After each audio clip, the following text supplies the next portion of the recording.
প্রথমেই বলে নিই, ভিডিওটি কিছুটা বড় হবে। সবকিছু বিস্তারিতভাবে বলার চেষ্টা করা হয়েছে। যারা অলরেডি এই বিষয়ে জানো আর যাদের পুরো ভিডিওটি দেখার ধৈর্য নেই, তারা স্কিপ করতে পারো। তোমাদের দেখার কোনো প্রয়োজন নেই। আর তোমাদের কারো কিছু আরও তথ্য জানার থাকলে অবশ্যই কমেন্টে জানাবে। ধন্যবাদ। সুপ্রিয় শিক্ষার্থীবৃন্দ, আশা করি তোমরা সবাই ভালো আছো। অনলাইন এডুকেশন ভিডিও চ্যানেলের পক্ষ থেকে সকলকে জানাচ্ছি আন্তরিক শুভেচ্ছা। এই ভিডিওটি আমি তৈরি করছি মূলত তোমাদের যে অ্যাসাইনমেন্ট সংবলিত যে প্রশ্নগুলো আছে সেগুলোর যথার্থ উত্তর নিয়ে চেষ্টা করেছি দেওয়ার জন্য, ঠিক আছে?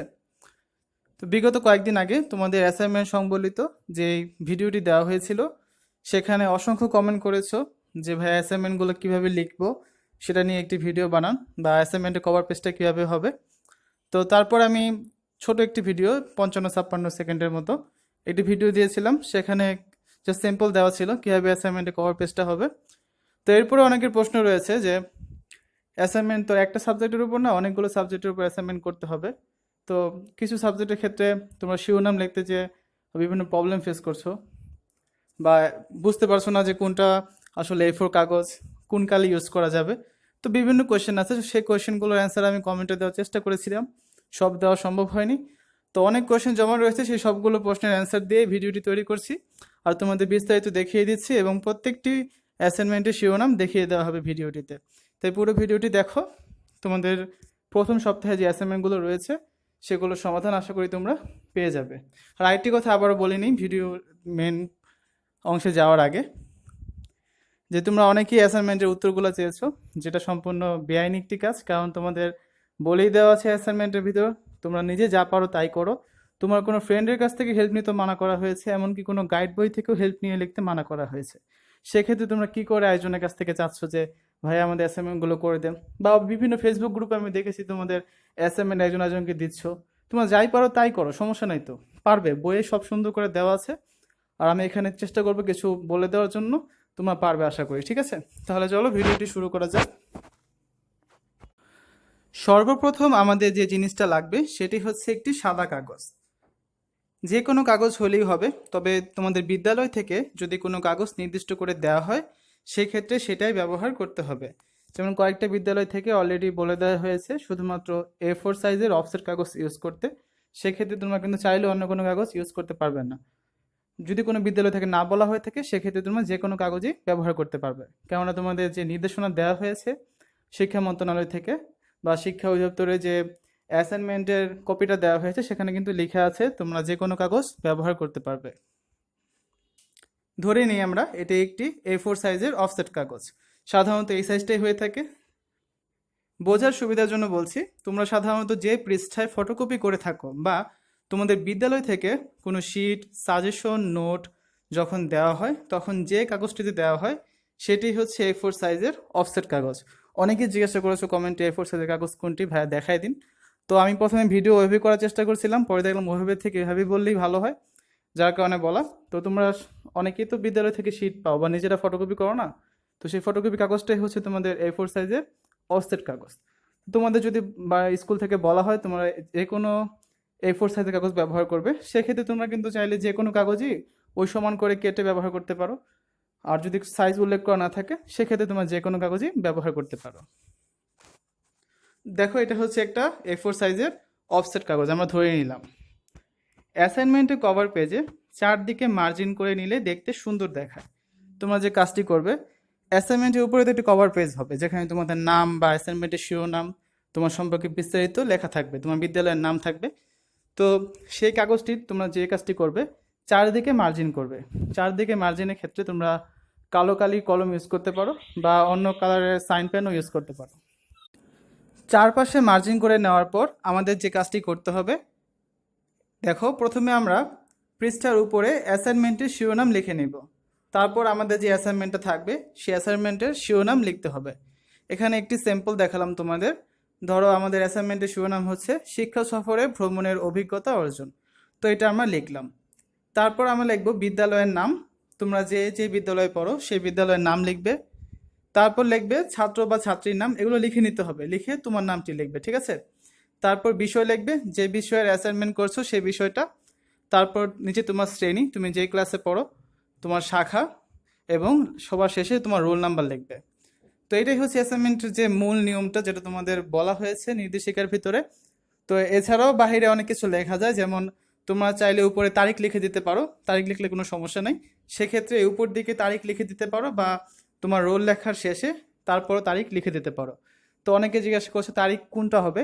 তো এক্ষেত্রে দুইটা অ্যান্সার দেওয়া যায়। প্রথমটা হচ্ছে তোমরা যে তারিখে অ্যাসাইনমেন্টটা তোমাদের দেওয়া হয়েছে বিদ্যালয় থেকে, তোমরা সেই তারিখটা দিতে পারো। অথবা তোমাদের যেই তারিখে বোর্ড থেকে অ্যাসাইনমেন্টটা দেওয়া হয়েছে সেই তারিখটা দিতে পারো। এক্ষেত্রে তোমরা স্কুল থেকে শিওর হয়ে জেনে নিবে যে কোন তারিখটা তোমরা ইউজ করবে। আর অনেকে বলেছো অ্যাসাইনমেন্টের নাম্বার দিব কিনা। যদি তোমরা অ্যাসাইনমেন্টের নাম্বার দিতে চাও, সেক্ষেত্রে দেখো কাগজের একেবারে উপরে অ্যাসাইনমেন্টের শিরোনাম লেখার উপরে তোমাদের লিখতে হবে অ্যাসাইনমেন্ট নং 1, অ্যাসাইনমেন্ট নং 2, যেটাই করো সেই নাম্বারটা দিয়ে নেবে। তোমাদের মোট 18টি অ্যাসাইনমেন্ট দেওয়া হবে, প্রতি সপ্তাহে 3টি করে, মোট 6 সপ্তাহ তোমাদের 18টি অ্যাসাইনমেন্ট দেওয়া হবে। তো এই সপ্তাহে 3টি অ্যাসাইনমেন্ট দেওয়া হয়েছে, সেটা তো তোমরা জানোই। কিছু নিয়মাবলী আছে অ্যাসাইনমেন্ট লেখার। দেখো, মার্জিন করা থাকতে হবে, পেজটা অবশ্যই মার্জিন করবে। তো কভার পেজ তো আমরা বললামই, এখন ভিতরে যে পেজগুলোতে তোমরা লিখবে তোমাদের উত্তরগুলো, সেই পেজের ক্ষেত্রে আসো। সেগুলোতে তোমরা চাইলে 4 দিকে মার্জিন করতে পারো বা 2 দিকেও করতে পারো। তো 2 দিকে মার্জিন করে লিখলে কোনো সমস্যা নেই। তো ধরো 2 দিকে মার্জিন করে লিখবে, এটা হচ্ছে প্রথম নিয়ম। তারপর হচ্ছে অ্যাসাইনমেন্টের ক্ষেত্রে উভয় পৃষ্ঠা না লেখাই শ্রেয়। যেন অনেক বিদ্যালয় থেকে অলরেডি বলে দেওয়া হয়েছে যে শুধুমাত্র এক পেজে লিখতে, অর্থাৎ অপোজিট যে পেজটা থাকে সেখানে তোমরা কিছু লিখতে পারবে না। বাট যদি না বলা হয়ে থাকে সেক্ষেত্রে তোমরা ইচ্ছা হলে লিখতে পারো, তবে না লেখাটাই বেটার। 3 নম্বর পয়েন্টটি দেখো, পরিষ্কারভাবে লিখতে হবে, কাটাছেঁড়া করা যাবে না। তোমার অ্যাসাইনমেন্ট যেহেতু দেওয়া হয়েছে, সুন্দর করে লিখবে, কাটাছেঁড়া না করার চেষ্টা করবে, ঘষা মাজা করবে না। যদি ভুল হয়ে যায় একটা দাগ টেনে কেটে দেবে, ঠিক আছে? 4 নম্বর পয়েন্টটা দেখো, কভার পেজের নমুনা দেওয়া আছে, দেখলেই তো। এটা শুধুমাত্র একটি নমুনা মাত্র, তোমরা নিজেদের মতো করে সুন্দর করে লিখতে পারো। যে অনেকে চাইলে মার্জিনের বদলে চারপাশে ডিজাইন করতে পারো, বিভিন্ন ধরনের কালার ইউজ করতে পারো। সবসময় মনে রাখবে যে কভার পেজে যদি সাইন পেন ইউজ করো বা তোমার কালো কালি ইউজ করো, যেটা ইউজ করো কালো কালারটা হলে বেটার হয়, ঠিক আছে? আর সর্বশেষ পয়েন্টটা দেখো, লাল কালি কখনোই ব্যবহার করা যাবে না। কালার কলম ব্যবহারের ক্ষেত্রে সবুজ কালার ব্যবহার করা ভালো, তুমি নীল কালারও ব্যবহার করতে পারবে। তো ট্রাই করবে কালো ছাড়া যদি অন্য কালার ইউজ করো সেক্ষেত্রে সবুজ অথবা নীল ব্যবহার করার জন্য। আর ভুলেও লাল কালি কখনো ব্যবহার করবে না, সেক্ষেত্রে তোমার অ্যাসাইনমেন্টটা কিন্তু গ্রহণ হবে না। দেখো, এই হচ্ছে একটি সাদা কাগজ, A4 সাইজের অফসেট পেপার আমরা ধরে নিয়েছিলাম। তো এখন আমাদের অ্যাসাইনমেন্ট লেখা শুরু করতে হবে। তো এই ভিডিওটিতে আমি তোমাদের দেখিয়ে দিব তোমাদের যে অ্যাসাইনমেন্টগুলো দেওয়া হয়েছে এই সপ্তাহের জন্য। তো প্রত্যেকটি অ্যাসাইনমেন্টের শিরোনাম তোমরা কি লিখবে আর ভিতরে কি লিখবে সে সম্পর্কে কিছু বলার চেষ্টা করব। দেখো, অষ্টম শ্রেণীর শিক্ষার্থীদের জন্য প্রথম যে অ্যাসাইনমেন্টটি দেওয়া হয়েছে সেটি হচ্ছে বাংলা প্রথম পত্র বিষয় থেকে অতিথির স্মৃতি। তোমাদের এটা হচ্ছে অধ্যায় বা বিষয়বস্তু শিরোনাম। এখন আসো, তোমাদের যে নির্ধারিত কাজটি দেওয়া হয়েছে সেটি কি? সেটি হচ্ছে, স্ক্রিনটা লেখাগুলো বড় করে দেখো। তোমাদের অ্যাসাইনমেন্টটি হচ্ছে, মনে করো তুমি শিক্ষা সফরে কোনো একটি বিশেষ স্থানে ভ্রমণ করতে গিয়েছো। সেখানে গিয়ে তুমি কোন কোন ধরনের অভিজ্ঞতা অর্জন করলে তার একটি বিবরণ লিপিবদ্ধ করো। তো তোমরা অনেকে জিজ্ঞাসা করেছো এটা কি ভাইয়া চিঠি নাকি বা লেটার কিনা। এটা কোনো লেটার না, এটা হচ্ছে তোমার একটা অনুচ্ছেদের মতো বা রচনার মতো। তুমি চাইলে কয়েকটি প্যারায় করে 2-3 পৃষ্ঠার ভিতর সুন্দর করে লিখতে পারো তোমার অভিজ্ঞতা অর্জন। যে আমাদের সাধারণত সবগুলো বিদ্যালয়, বেশিরভাগ বিদ্যালয় থেকে বিভিন্ন শিক্ষা সফরে যাওয়া হয়। তো সেখান থেকে তুমি তোমার মন মতো যে কোনো একটি শিক্ষা সফরের নাম দিবে, সেখানে তুমি কী কী অভিজ্ঞতা অর্জন করেছো বা কী শিখতে পেরেছো, কী কী করেছো, তো সেই বিষয়গুলো লিখবে। পয়েন্ট আকারে না লিখে যদি প্যারা প্যারা করে লেখো, কয়েকটা প্যারার ভিতর করে 3-4 পৃষ্ঠার ভিতর লিখলে এনাফ। এবার আসো, মূল্যায়নটা কীভাবে করা হবে তোমাদের এই অ্যাসাইনমেন্টের। অ্যাসাইনমেন্ট লেখার নিয়ম অনুযায়ী কভার পেজটি তৈরি করতে হবে, বলেই দিলাম কীভাবে তৈরি করবে। শিক্ষা সফরের বিষয়গুলো ধারাবাহিকভাবে লিখে যথাযথ বর্ণনা দিতে হবে, বাক্য গঠন ও বানান সঠিক হতে হবে। তো এই বিষয়গুলো তোমাদের খেয়াল রাখতে হবে, ঠিক আছে? এবার আসো, এই অ্যাসাইনমেন্টের শিরোনামটি তোমরা কি দিবে? এই অ্যাসাইনমেন্টের শিরোনামটি তোমরা দিবে শিক্ষা সফরে ভ্রমণের অভিজ্ঞতা অর্জন। এটা হচ্ছে তোমাদের অ্যাসাইনমেন্টের শিরোনাম। কেউ যদি এটা না দিতে চাও সেক্ষেত্রে তোমরা যে কাজটি করবে, তোমরা অতিথি স্মৃতি লিখতে পারো। তবে আমার মতে, যেহেতু এটা অ্যাসাইনমেন্টের নাম বলেনি, অ্যাসাইনমেন্টের শিরোনাম বলা হয়েছে, এখানে দেওয়া আছে দেখো কভার পেজের নমুনা, আমি এভাবেই নমুনা তোমাদের দেখিয়েছিলাম। তো এই নমুনা অনুযায়ী অ্যাসাইনমেন্টের শিরোনামটি হচ্ছে শিক্ষা সফরে ভ্রমণের অভিজ্ঞতা অর্জন। এবার আসো আমরা দ্বিতীয় অ্যাসাইনমেন্টে চলে যাই। অষ্টম শ্রেণীর শিক্ষার্থীদের দ্বিতীয় যে অ্যাসাইনমেন্টটি দেওয়া হয়েছে সেটি হচ্ছে ইংরেজি। তোমাদের ইংরেজি প্রথম পত্র বই থেকে এই অ্যাসাইনমেন্টটি দেওয়া হয়েছে। দেখো তোমাদের এখানে দুইটি অ্যাসাইনমেন্ট দেওয়া আছে, যার কারণে অনেকে বুঝতে পারোনি যে শিরোনামটা কি লিখবে। তো এক্ষেত্রে তোমাদের কভার পেজটি কিন্তু ইংরেজিতে করতে পারো বা চাইলে বাংলাতেও করতে পারো, সমস্যা নেই। যদি ইংরেজিতে করতে পারো সেক্ষেত্রে কি করবে, অ্যাসাইনমেন্টের শিরোনামের জায়গায় লিখবে টাইটেল অফ দ্য অ্যাসাইনমেন্ট। আর বাকিগুলোতে তোমরা বুঝতেই পারছো, যেমন বিদ্যালয়ের নামের জায়গায় লিখবে নেম অফ দ্য স্কুল, তোমার নামের জায়গা হবে স্টুডেন্টস নেম, তারপর তোমার নামগুলো লিখবে। এগুলো তো বুঝতেই পারছো, তো সেভাবে লিখে দিবে। আর এক্ষেত্রে অ্যাসাইনমেন্টের শিরোনাম কী হবে দেখো, তার আগে আমরা অ্যাসাইনমেন্টটা দেখি। তোমাদের দুইটি অ্যাসাইনমেন্ট দেওয়া হয়েছে। প্রথমটি হচ্ছে ইউনিট 1 এর লেসন 2 নকশি কাঁথা, এর SW সেকশন ডি। অনেকে এটা বুঝুনি, সেটা হচ্ছে তোমাদের বই খুললে ইউনিট 1-এ চলে যাবে, লেসন 2-তে গেলে দেখতে পারবে সেকশন ডিতে একটা কোয়েশ্চেন দেওয়া আছে, সেটাই হচ্ছে তোমাদের অ্যাসাইনমেন্ট। আর দ্বিতীয় যে অ্যাসাইনমেন্টটা দেওয়া হয়েছে সেটি হচ্ছে ইউনিট 12 লেসন 4 এ ডেলিশিয়াস ডিশ। তোমাদের এই অ্যাসাইনমেন্টটি দেখো।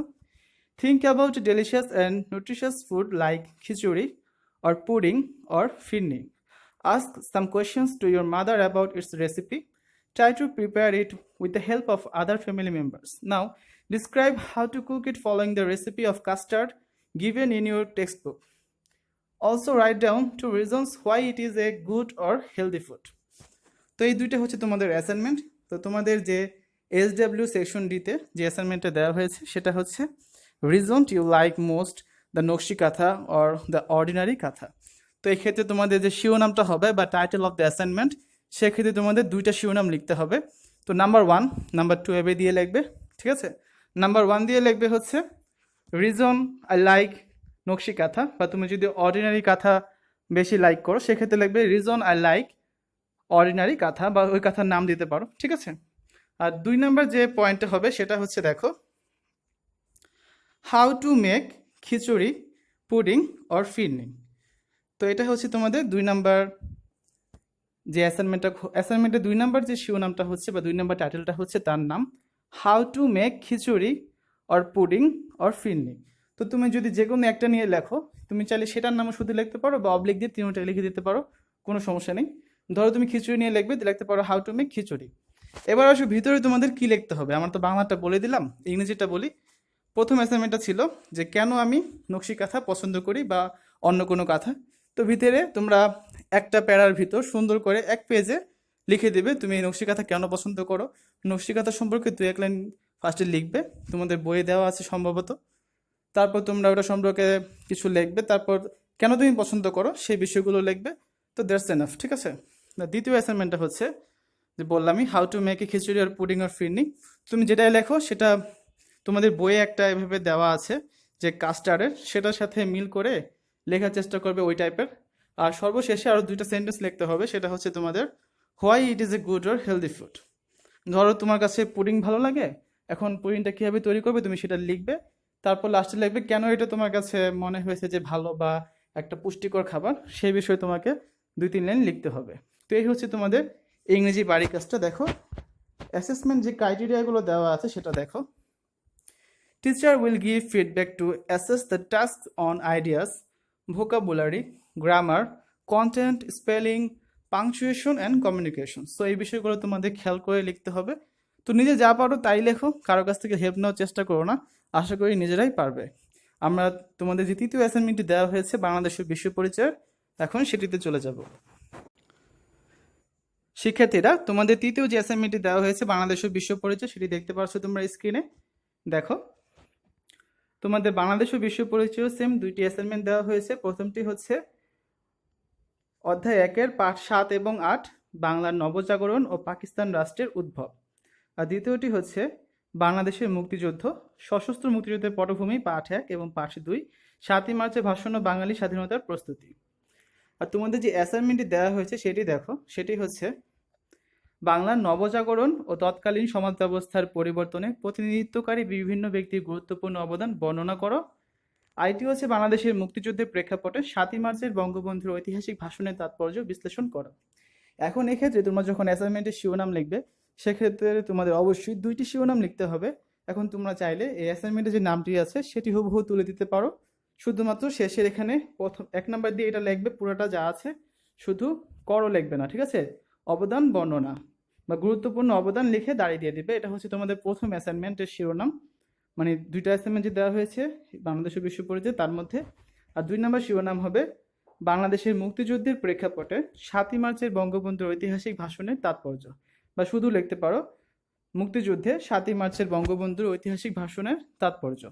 আর যদি তোমরা এত বড় কিছু না লিখতে চাও, সেক্ষেত্রে তোমরা যে কাজটি করবে, তোমরা এখান থেকে 1 নম্বর দিয়ে লিখবে বাংলা নবজাগরণ ও পাকিস্তানি রাষ্ট্রের উদ্ভব, আর 2 নম্বর দিয়ে লিখতে পারো 7ই মার্চের ভাষণ ও বাঙালি স্বাধীনতার প্রস্তুতি। তো আমার মতে তোমরা যদি অ্যাসাইনমেন্টের শিরোনামের জায়গায় এই দুইটা কথাই লিখে দাও, শুধুমাত্র এখানে করো আর বিশ্লেষণ করো বাদ দিয়ে, সেটাই বেটার হবে, ঠিক আছে? বাকিটা তোমাদের ইচ্ছা। আর মূল্যায়ন নির্দেশনাগুলো দেখো। বিষয়বস্তু জ্ঞান, নির্ভুল তথ্য প্রদান, প্রশ্নের চাহিদা অনুযায়ী উত্তর প্রদান, নিজস্ব মতামতের যৌক্তিক ব্যাখ্যা প্রদান। এখানে কিন্তু বলা আছে নিজস্ব মতামতের যৌক্তিক ব্যাখ্যা প্রদান, অর্থাৎ তারা তোমাকে বলেই দিয়েছে যে তুমি নিজে যেটা মনে করো সেটাই লেখো এবং তার উপরই তুমি ব্যাখ্যা দাও। এটাই হচ্ছে তোমার সৃজনশীলতা। তোমরা যে কাজটি করছো একজন একজনের থেকে দেখে লিখছো, এতে কিন্তু কোনো লাভ হচ্ছে না, জাস্ট অ্যাসাইনমেন্ট করে জমা দিচ্ছ। হয়তো তোমাদের এখানে স্যারেরা ভালো মনে করে নাম্বার দিয়ে দেবে, এই আর কি। তুমি নিজে যা পারো সেটাই করার চেষ্টা করো, আর কারো কাছ থেকে খোঁজাখুঁজি করো না। তো এই ছিল কথা। চেষ্টা করলাম অষ্টম শ্রেণীর শিক্ষার্থীদের জন্য যতটুকু সম্ভব বুঝিয়ে দেওয়া। ও আরেকটা কথা, এটা হচ্ছে তোমাদের এই বাংলাদেশ ও বিশ্ব পরিচয়ের অ্যাসাইনমেন্টের উত্তরগুলো তোমাদের বই সুন্দর করে দেওয়া আছে, সো কারো কাছে খোঁজার কোনো মানেই হয় না। তো এই ছিল ভিডিওটি। আশা করি পরবর্তী সপ্তাহে যখন আবার অ্যাসাইনমেন্ট দেওয়া হবে, তোমরা যদি চাও অনুরূপ করে আবার ভিডিও তৈরি করে দেওয়া হবে। আজ এ পর্যন্তই। সকলের সুস্থতা কামনা করছি। আল্লাহ হাফেজ।